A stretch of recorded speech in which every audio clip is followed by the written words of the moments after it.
Welcome back to Read Aloud. I'm Dan. Commie Knoxville. Hammer Dan Sicklepants. I'm the guy. I do the reading. I got the voice of gold. Anyways, and we're going to read chapter 7, the final chapter in this work. And if you've been enjoying reading this, and I hope you have, feel free to support. You can support a couple different ways. And I appreciate all of your support. And there will likely be more and more books that we're going to produce in a similar format down the road. And I'm looking forward to that. Make sure you're subscribed here on Twitch and on my YouTube. Okay, we're going to get here into Chapter 7. Chapter 7 of Marxism and the National Question by Joseph Stalin, a.k.a. Joey Stalin. Chapter 7, The National Question in Russia. In this final chapter, Stalin writes on the topic of the nation and nationality, completing his foremost contribution to Marxist theory with the Marxist answer to the national question in Russia. Quote, thus, equal rights of all nations in all forms, language, schools, etc., is an essential element in the solution of the national question. Consequently, a state law based on complete democratization of the country is required, prohibiting all national privileges without exception and every kind of disability or restriction on the rights of national minorities. Stalin concludes by writing a warning against organizational nationalism, affirming the principle of international solidarity of the workers being an essential element in the solution of the national question. Chapter 7, The National Question in Russia. It remains for us to suggest a positive solution of the national question. That's right, he's only talked shit so far. We take as our starting point that the question can be solved only in intimate connection with the present situation in Russia. Right.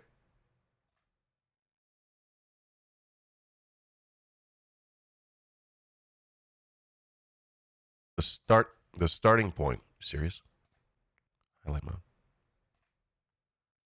Starting point. Question can be solved only in intimate connection with the present situation. Russia is in a transitional period. You cannot answer the national question without understanding this.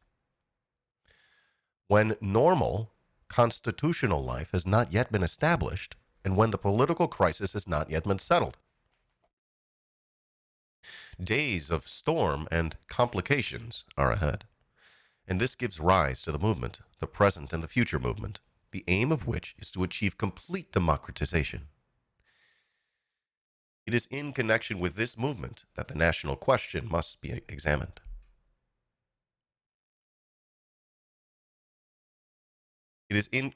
Thus, the complete democratization of the country is the basis and condition for the solution of the national question.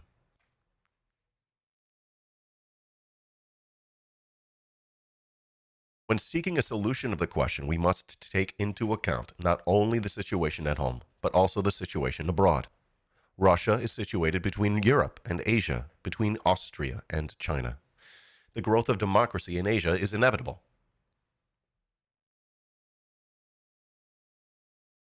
The growth of imperialism in Europe is not fortuitous.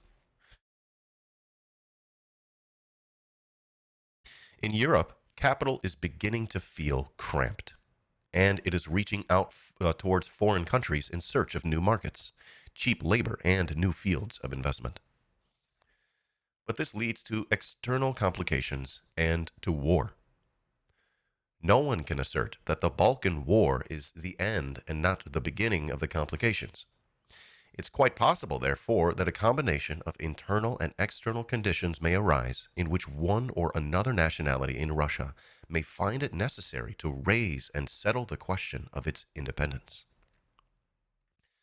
And of course, it is not for Marxists to create obstacles in such cases.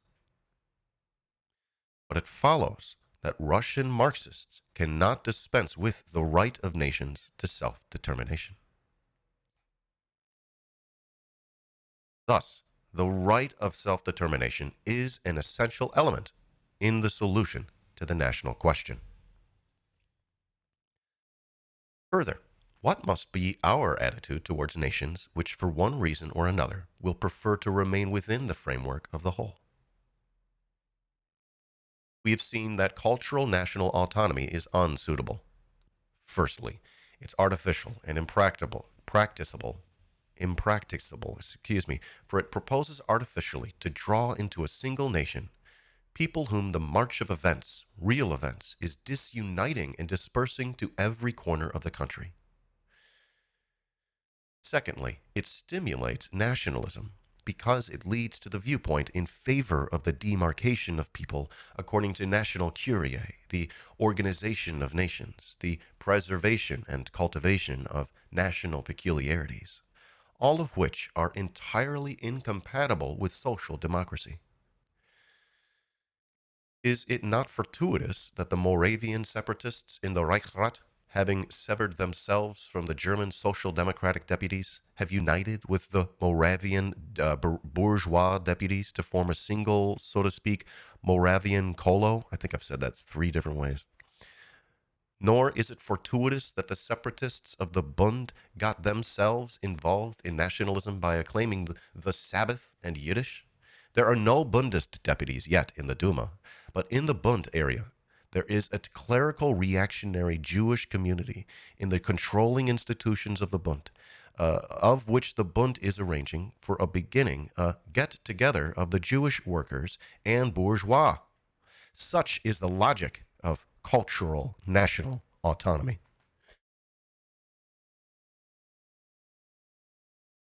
Thus, national autonomy does not solve the problem. What then is the way out? The only correct solution is regional autonomy. Autonomy for such crystallized units as Poland, Lithuania, the Ukraine, the Caucasus, etc. The advantage of regional autonomy consists, first of all, in the fact that it does not deal with a fiction bereft of territory, but with a definite population inhabiting a definite territory. Next, it does not divide people according to nations. It does not strengthen national barriers. On the contrary, regional autonomy breaks down these barriers and unites the population in such a manner as to open the way for division of a different kind. Division according to classes. Finally, it makes it possible to utilize the natural wealth of the region and to develop its productive forces in the best possible way without awaiting the decisions of a common center, functions which are not inherent features of cultural national autonomy. Thus, regional autonomy is an essential element in the solution of the national question. Of course, not one of the regions constitutes a compact, homogeneous nation, for each is interspersed with national minorities. Such are the Jews in Poland, the Lets in Lithuania, the Russians in the Caucasus, the Poles in the Ukraine, and so on. It may be feared, therefore, that the minorities will be oppressed by the national majorities. But there will be grounds for fear only if the old order continues to prevail in the country. Give the country complete democracy, and all grounds for fear will vanish. It is proposed to bind the dispersed minorities into a single national union. But what the minorities want is not an artificial union, but real rights in the localities they inhabit. What can such a union give them without complete democratization? On the other hand, what need is there for a national union when there is complete democratization? What is it that particularly agitates a national minority? A minority is discontent not because there is no national union, but because it does not enjoy the rights to use its native language. Permit it to use its native language, and the discontent will pass of itself. A minority is discontented not because there is no artificial union, but because it does not possess its own schools. Give it its own schools, and all grounds for discontent will disappear. A minority is discontented not because there's no national union, but because it does not enjoy liberty of conscience, religious liberty, liberty of movement, etc. Give it these liberties, and it will cease to be discontented in that way. Thus, equal rights of nations in all forms, language, schools, etc., is an essential element in the solution of the national question. Consequently, a state law based on complete democratization of the country is required, prohibiting all national privileges without exception and every kind of disability or restriction on the rights of national minorities.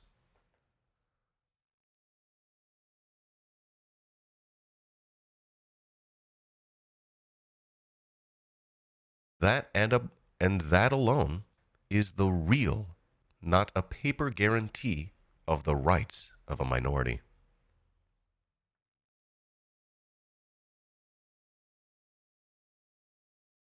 One may or may not dispute the existence of a logical connection between organizational federalism and cultural national autonomy. But one cannot dispute the fact that the latter creates an atmosphere favoring unlimited federalism, developing into complete rupture into separatism. If the Czechs in Austria and the Bundists in Russia began with autonomy, passed to federation, and ended in separatism, there can be no doubt that an important part of this was played by the nationalist atmosphere that is naturally generated by cultural national autonomy. It is not fortuitous that national autonomy and organizational federalism go hand in hand. It is quite understandable. Both demand demarcation according to nationalities. Both presume organization according to nationalities. The similarity is beyond question. The only difference is that in one case, the population as a whole is divided, while in the other, it is the social democratic workers who are divided.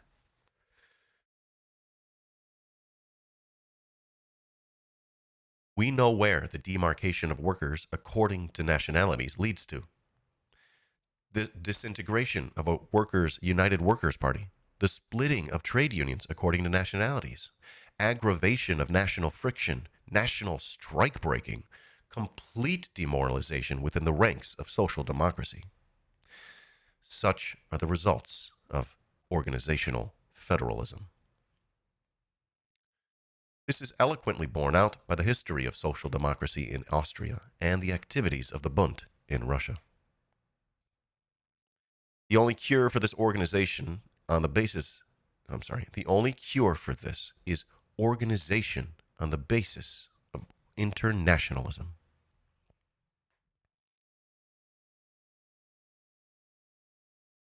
To unite locally the workers of all nationalities of Russia into single integral collective bodies is to unite these collective bodies into a single party.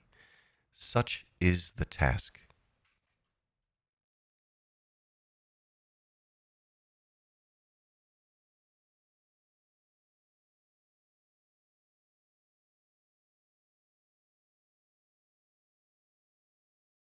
It's not.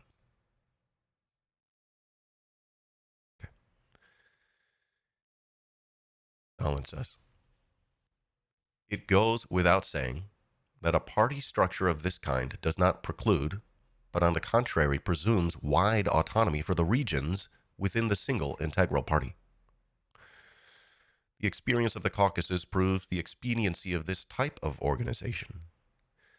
If the Caucasians have succeeded in overcoming the national friction between the Armenian and Tatar workers, if they've succeeded in safeguarding the population against the possibility of massacres and shooting affrays, if in Baku, that kaleidoscope of national groups, national conflicts are no longer possible, And if it has been possible to draw the workers there into the single current of a powerful movement, then the international structure of the Caucasian social democracy was not the least factor in bringing this about.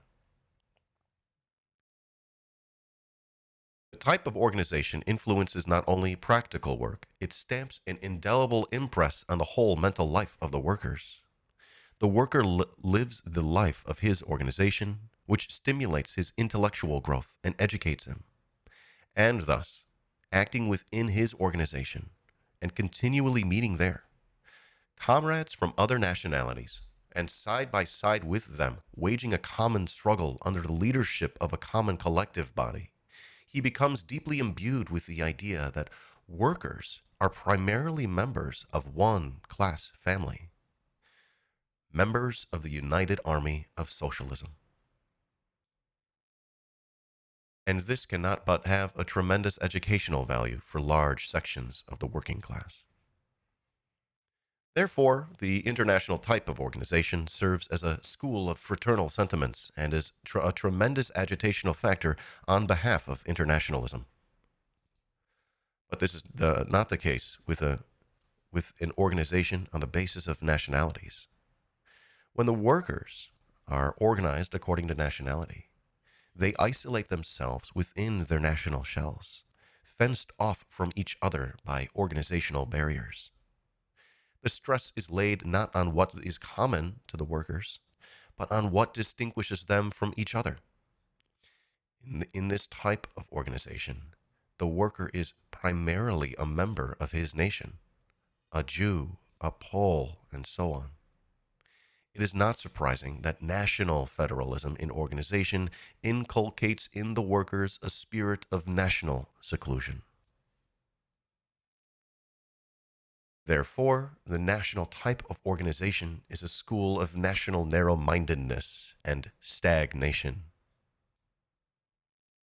In the word stagnation. Thus, we are confronted by two fundamentally different types of organization. The type based on international solidarity and the type based on the organizational demarcation of the workers according to nationalities.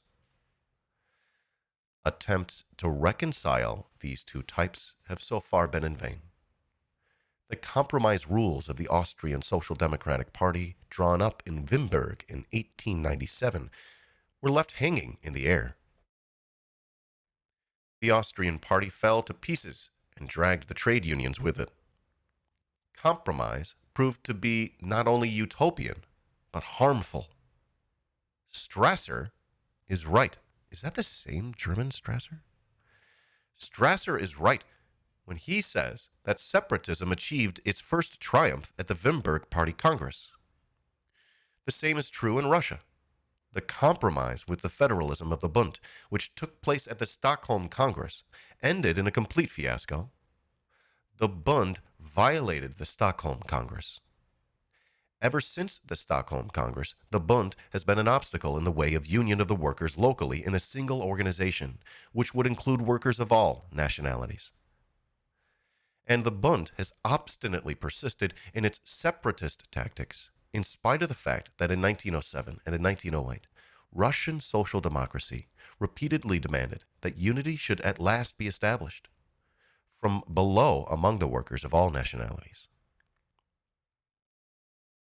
The Bund, which began with organizational national autonomy, in fact passed to federalism, only to end in complete rupture, separatism.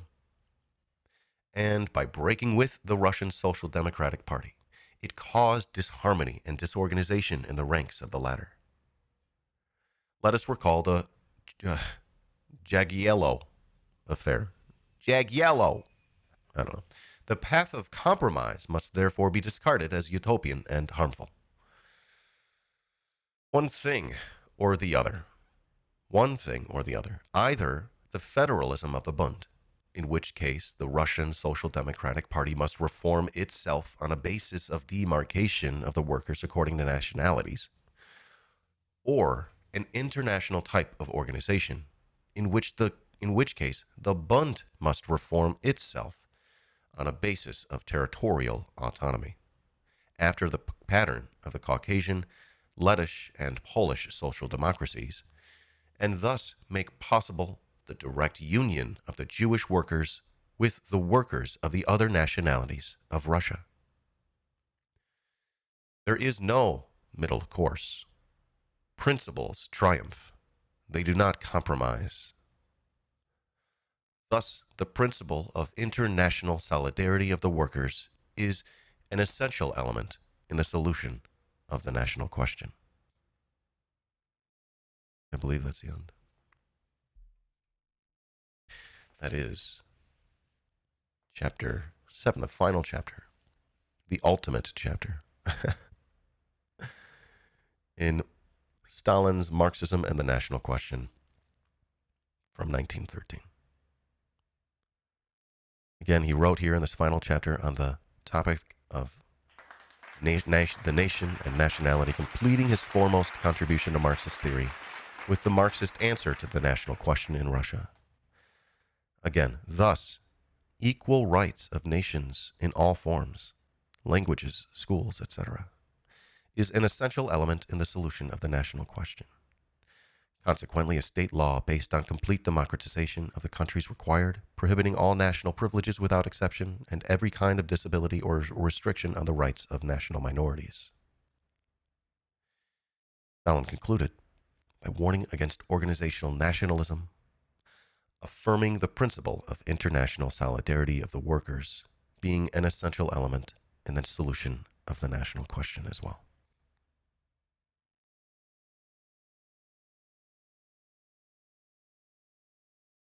This has been read aloud. Oh, don't forget regional autonomy. Regional autonomy, also an essential element in the solution of the national question. And this, yes, this has been read aloud with me, Dan. Thanks for watching. Look out for new books. I think the next book that we're going to read is going to be on the same topic. We're going to read Lenin's book or pamphlet or whatever on the same topic. The Right of Nations to Self-Determination, which I believe Lenin comes out a year or two later after this one comes out. So it should be fascinating to compare and contrast and see if we can get anything more out of this.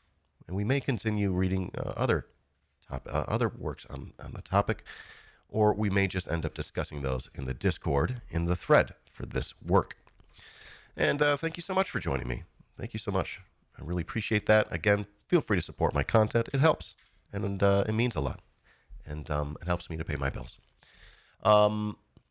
That's going to be it. Love your face. Be good. Be good to yourself. Be good to each other. Safety first and teamwork. All power to all the people. Free all political prisoners. Bye.